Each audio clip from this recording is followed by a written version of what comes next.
আজ আমরা দেখব নাম্বারের আরেকটা মেথড টু প্রিসিশন।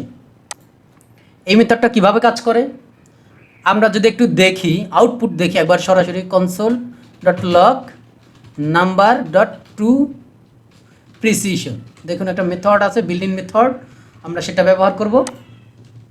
এখন যদি এটার আউটপুটটা আমরা দেখতে চাই, নোট ইন্ডেক্স ডট জেএস, আউটপুটটা দেখুন কোনো ইফেক্ট পড়েনি, জাস্ট স্ট্রিংয়ে কনভার্ট করে রেজাল্টটা দিয়েছে। এখন এইবার হলো খেলা, কি খেলা, আমি যদি এখানে ট্রু প্রিসিশন 2 দেই তাহলে আমাদের কি রেজাল্ট দিবে, দুইটা সংখ্যা, টোটাল দুইটা সংখ্যা।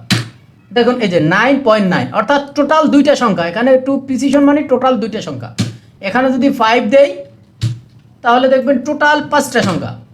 তো ট্রু প্রিসিশনটা এইভাবেই কাজ করা, টোটাল সংখ্যাটা নিয়ে কাজ করে।